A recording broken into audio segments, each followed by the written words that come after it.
It's a chatty one, it's a different one. I'm going to stick a warning in here for anybody who's having a bit of a rough time at the moment. You might not want to go through this whole video. Long and short of it is, this week I finally found out what's wrong with me. I've been diagnosed with ME, or chronic fatigue syndrome, and I'm going to be going into what that means for me for the future, but I'm also going to be discussing some of my past. So I'm going to be touching on topics of mental health, homelessness, physical health issues. If that's a little bit too heavy for you at the moment, take care of yourself, go and find something more fun to do, and come back to this later when you're in a better place. Absolutely no judgment. The world is at the moment, so I totally understand. For those of you that have stuck around, I guess let's get into it. I've had a few attempts at doing this video. I've got a bit emotional, so hopefully this is the one where I get it right, but we'll see. Okay, first off, what is ME, or chronic fatigue syndrome? I am not a doctor, so I can't tell you exactly, and I'm still learning myself. Even though I've lived with this condition a while, I've not known that I've lived with it. ME, or to give it its full name, is a neurological condition, and it manifests with psychological and physical symptoms, all of which I've been experiencing for the last 20 years. Now, you may know it under the antiquated term of yuppie flu. We don't call it that anymore. That was back in the 80s because of the people it seemed to be affecting the most, I think. But it was also a way of, making fun of disabled people, which is not cool. Let's not do that. In the most layman of layman terms, there is a problem with my brain where I don't have as much energy as other people have. So I get overloaded very quickly, and even doing, normal people things like holding down a full-time job is just not possible for me because of the way my brain is. And there's nothing I can do about it. I can manage the condition, but there's no medication, there's no treatment, because it's a neurological disease or condition. I don't know if disease is the right word. I don't think it is. I think it's a condition because, well, I'm not sure, because I'm sure I read somewhere that ME is a virus. This is what I mean. I'm not a doctor, so I'm not here to give medical advice on what this is. I'm just here to explain to you what it's like going from somebody who's had ME for 20 years and not known it, and now has a diagnosis and can understand why their life has been a mess.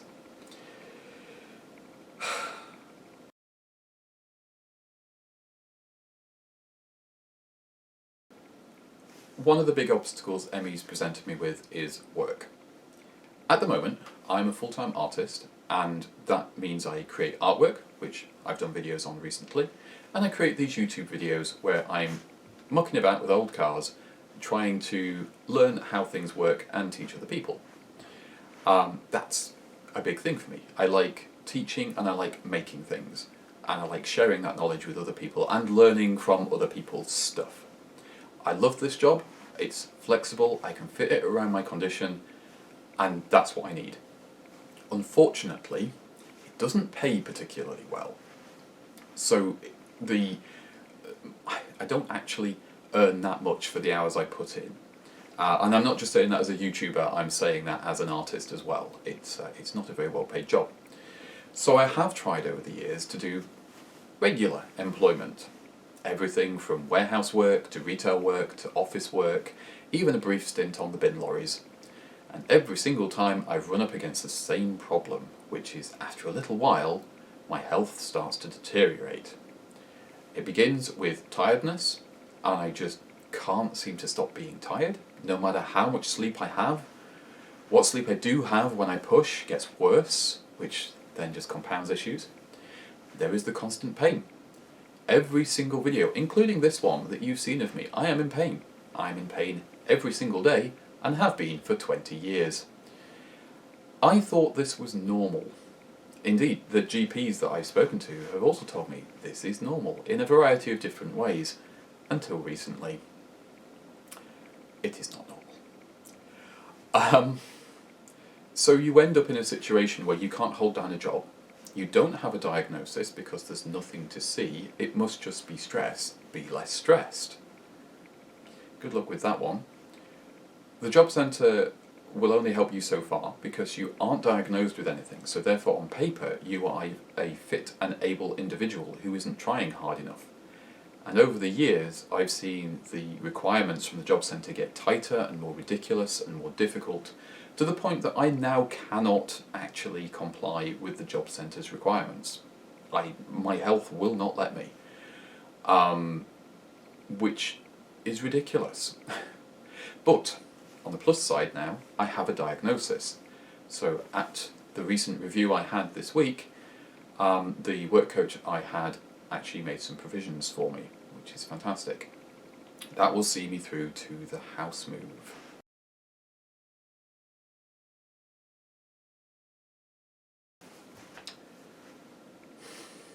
I'm moving house. Again. Housing is the next problem with this. When you have a condition that means you can't hold down a job and you don't have a diagnosis, so you don't know what's wrong with you, you can't get access to the financial assistance that you need to keep paying your rent. There's absolutely no way I've been able to put away the savings I need to get a mortgage, much less provide the stability required to qualify for a mortgage. So therefore I've been at the mercy of private housing, because social housing is essentially not a thing anymore in the UK, thank you Tories, and it's hard, it's really, really hard, to the point that I have been homeless a couple of times in my life. Being homeless and disabled is bad enough. Being homeless and disabled and not knowing you're disabled and thinking it's a personal failure. Oof. I've always been very fortunate, happily, that somebody that I've known in my life has been kind and has effectively rescued me, or events have turned out in a way that means I've been okay. It's not been easy. I've had to sacrifice a lot through my life, and I've not been able to do the things I want to do that other people take for granted. Going on holiday, for example. I have a holiday maybe once every 10 years. That's no exaggeration, and it's never anything glamorous like going abroad. It's things like a static caravan in Wales. No shade on Wales, gorgeous country, absolutely love it. But you can't live your life. You have no stability. And house moving itself is a problem. Because of the previous things I've mentioned, where you have the income instability and the housing instability, you don't have the resources to afford to pay a removal company to move you when you need to move house. So then you have to find out how you're going to do it on your own. And when you have a condition that means that any period of high stress and a lot of physical effort makes you incredibly ill, to the point that if you get very bad, you literally cannot physically move, that's an issue, because all those things are involved in a house move. And I have another one coming up, and I'm still not well. I'm still recovering. So I'm dreading it a little bit, but I will get through it, one way or another. I kind of have to. I don't have much choice. Things will be better on the other side of that. I will fill you in more about the house move after it's happened in a couple of months. My deadline's the end of May. I'm just waiting on the final date for it all to happen.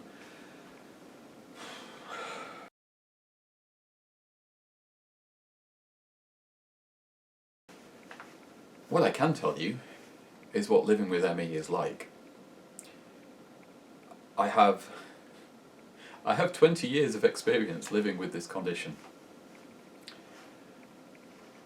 It's awful. You don't want it. It's hell. This is the bit of the video where I struggled before, because this is where I get emotional. Because I have to look at my disability head on and accept that this is my life. And it's kind of strange, because this has been my life for such a long time. I've not known anything else, but I've always had in the back of my mind maybe I'll get better one day. Maybe I'll be okay one day.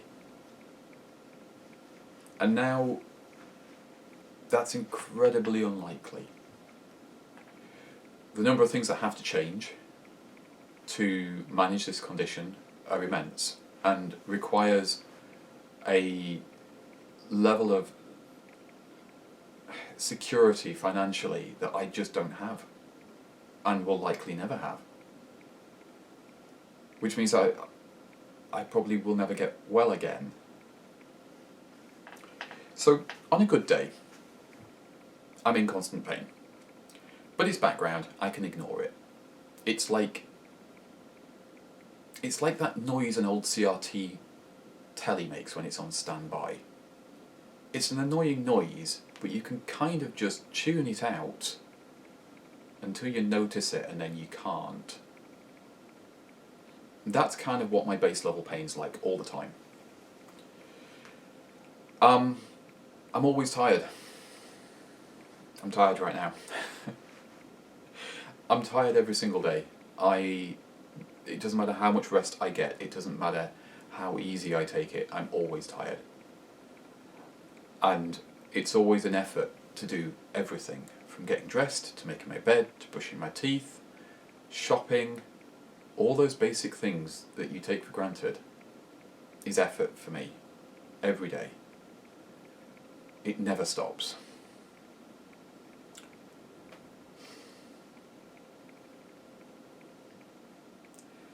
And all these years I thought that was normal. I've been led to believe everybody has that. So it grinds me down, and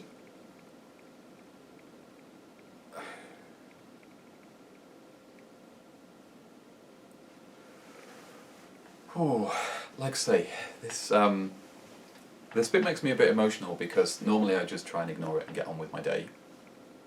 But I can't when I'm telling you about it, and it's important that people know about this. Because otherwise, if I don't say something about it, how does the information get out there?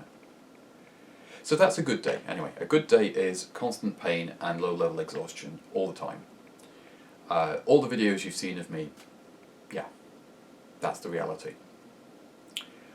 On a very bad day, like the other end of the scale, the worst possible day, I am in really excruciating pain in every single joint of my body. I have a migraine, I can't tolerate light, I can't tolerate noise, all of my limbs feel incredibly heavy. If you've ever been to the beach and been buried in sand as a kid, it's a bit like that, but worse. Anything touching me is unbearable. I'm always too cold. So trying to get warm when you can't tolerate having anything on you, like a blanket. Yeah. I get muscle spasms, uncontrollable muscle spasms in my arms and legs. My jaw will clench quite badly. It's rotten. It's rotten. And then when you need to wee, yeah, it's such a basic thing. You're laid there and you can't bear the feel and the sound of the blanket that's on you, but you've got to battle the thought of, I've got to get out of bed and I'm going to be cold and I've got to go to the bathroom and I've got to have a wee and I'm going to have to stand up, because if I sit down I'm not going to be able to get up off the toilet. I know it sounds ridiculous, but it's like, that's what you live with. That's what you have to do. And I can't just get somebody else to go and have a wee for me. I've got to do it. And that can last, if I'm lucky, it lasts for a day. And then I slowly recover and I get back to my good day. If I'm unlucky, it can last for a week. Most of the time I'm somewhere in the middle between these two states. Today I'm quite tired. I'm in quite a lot of pain in my shoulders, and my legs particularly. I'm not going to be going out if I can at all help it today, and if I do, I'll have to take my stick. Driving isn't too bad for me. The range of motions that you use when you drive is not so bad. I can manage driving most days, better than I can walking, funnily enough. But getting in and out of the vehicle can be very difficult for me. Yeah, it's very strange. One of the other difficulties is because I feel very heavy, my feet get sort of stuck to the floor, so I drag my feet, and that can make me fall. ME's cruel. It's really cruel, because if you look at me, I'm not the picture of a disabled person that most people have. If I ask for help, which I had to yesterday, I was at the supermarket, I physically couldn't bend down to get something off the bottom shelf. So I had to ask somebody to do that for me. And they did. They were very confused until they saw my cane in the trolley. But it's a difficult thing to ask for help. And it's a difficult thing that you have to ask for it quite so regularly.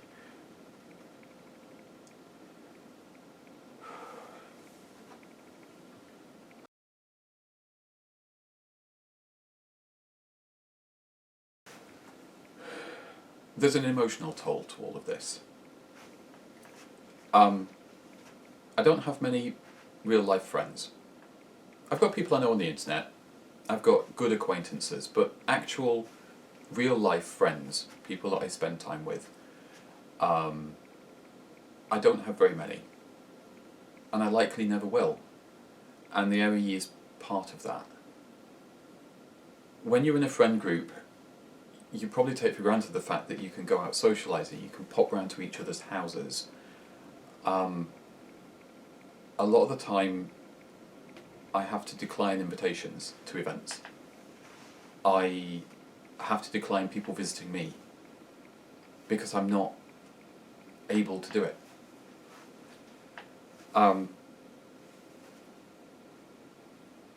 When I was younger, I used to really enjoy going like for a day trip out and having a day walking around and seeing things and doing things, and at the moment at least I can't do that. Car shows were something that I used to really enjoy. I can't do them. And it's the other difficult thing is it's not like if I got myself a little scooter and I could scoot around, that wouldn't help. It would ease some things, like I could go further because I wouldn't be walking, so I wouldn't need my stick if I was having a bad day. But the exhaustion comes in as well from the socialising and the stimulus of your environment.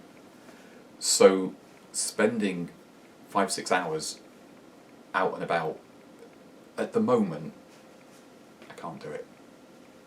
My limit is about 3 or 4 hours, and then I'm done for the day. I generally have to sleep. And people only have so much tolerance for a disabled friend. That's no judgment. That's no judgment at all. I don't feel sorry for myself about that. Everybody wants to live their life, and when you've got somebody who is disabled in your life and needs accommodations, it can make things incredibly frustrating in a social situation because you've got one person constantly holding you back. And that one person is me. And I have to deal with that. I have to deal with the fact that, oh, let's just go out to the shop and let's go to the big shopping centre. Let's go to the nearby city and have a fun day out. An hour in, I might have to say to them, I've got to go home now. And they might have to help me. How many times would you tolerate that before you started not inviting that person so you could enjoy yourself? Be honest with yourself as well on that one. Because, and I say this as somebody who holds everybody back, I'm not sure how much I'd tolerate it either. I think it would be very, very annoying. It takes its toll. You end up very lonely a lot of the time. And you don't take the risk of making friends, because you know at any moment that they could leave, even if they like you, just because of your disability.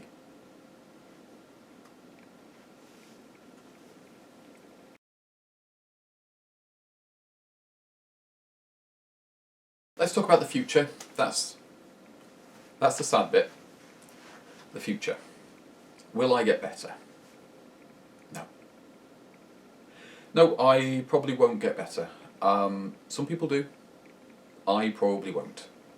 So, because I won't get better and that's something I probably can't change, let's look at the things I can change. The main thing I need to do is I need to find out what exactly it is that's triggering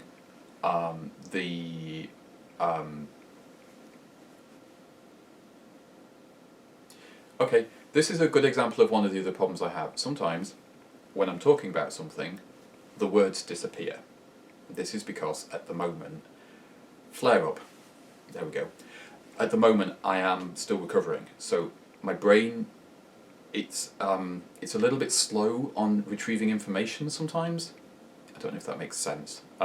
It's the best way I can think of describing it. So I lose words. So yeah, I'm not going to edit this out. I'll leave this in because, yeah.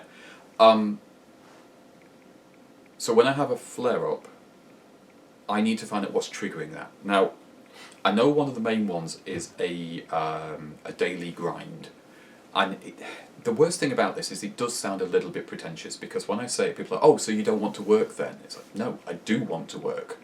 I desperately want to work. I get a lot of satisfaction from working. That's why I've tried everything I have. The reality is, the grind of getting up, getting prepared, driving to work, you know, having your special outfit, having your lunch, all that kind of business, all the little bits and pieces that go into going to work, plus socialising, plus the job itself, plus getting home. I can't do it. That's one of my big triggers, is there's too much for my brain to deal with, and I can't do that. And I can't do it for a long enough period of time. I don't acclimatise to it. There is no acclimatising. I have a level of ability, and once I'm beyond that threshold, that's it. I then can't do it. If I try, my body will just start shutting down on me and make sure I can't. The other big pressure I've got, which I have been doing a lot of effort to remove, is really awful world events. Anything where it's and there was a great time to learn this one. There's a lot of it happening at the moment. So you've seen the news, you know what's happening, unless you're very lucky and you haven't. If I take on too much of the information from the outside world that I personally can't do anything about, then I'm using up the bandwidth I've got available for the stuff I can do something about. Now, part of this is self-preservation for everybody anyway. I would strongly recommend that you don't doom scroll and you don't take on all this stuff. It's not going to do you any good. But for me, I've got even less ability than most people have to process that much information. So I have to work very hard, particularly on social media, to filter all of that out. Every platform is pushing bad news at you and trying to get you to engage in it, and no thank you. But I think there's other triggers as well. I don't know what they are yet, and that's what the therapy will be for when I've moved. So for now, I do the things that are important. I focus on the things I can focus on, making this video, for example. And that's really the best I can do.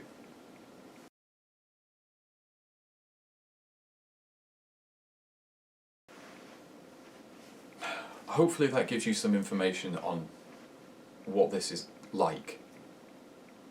This is not a pity party, this is not woe is me, this is educational, I want to tell you what it's like for me to live with this condition. So if you experience it yourself, or if somebody in your life is experiencing it, you're informed, you understand what it is they're going through or you're going through. This is a condition that can affect anybody at any time in their life. For some people, it lasts for a short period of time and then they're free of it. For others, it's with them for their entire life, and it gets worse as they get older, to the point that they can't function anymore. They do need a carer. They'll never work. They'll never be independent. I don't know what the future has in store for me. I'm going to be as hopeful as I can. I'm going to do my level best to look after my health and keep doing this. Because what else do you do? Next week's video is going to be more normal. It's already in hand. It's it's not going to be one of these, and it won't be as heavy as this. Thank you if you made it all the way to the end of this video. I know it's not been an easy one, it's not particularly exciting or anything like that, but the peculiar thing about YouTube is you do have a parasocial relationship with me. If I disappear, you want to know why. You want to know where my videos have gone. So I do have a duty of care to you as my audience to make this video, and to myself, so that if people do get unreasonable with me in the future, I mean, thankfully my audience is pretty decent, and that hasn't happened, I can point back at this and I go,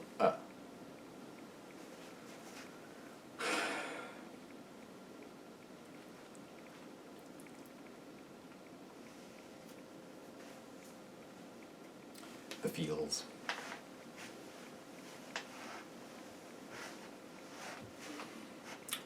I do have difficulty at the moment processing my emotions about the fact that it's taken this long to get a diagnosis. It's taken this long to be taken seriously. I'm still very angry about it. I feel like I've had 20 years of my life stolen from me. I'm sad about it because of the number of people I've let down over the years, the opportunities that haven't been there for me, the future. There's an element of grief. I can't quite describe it, but I know what grief feels like. I've had more than my fair share. And I'm not sure what I'm grieving at the moment. I'm grieving something, but I don't know what I'm grieving right now. And there's fear. I am scared for the future. I'm comfortable with my own mortality. That's not the fear that's at play here. It's something else. It's a bit like the grief. I don't know exactly what it is I'm scared of. It's kind of nebulous. Perhaps it's the judgment of people, now that I'm going to be behaving differently about this. Now that I know what it is, now that I know I am disabled, it's like it does change the way you see yourself. Time will tell. But mostly my emotions right now are very mixed. I'm still processing what this means, where I go in the future. Because I don't know. I don't know. I'm sorry it couldn't be a happier video. It's not all doom and gloom, you know? I've got hope. I have a future. It's not the one I expected to have, but I have one. I'll work it out. I'll have to.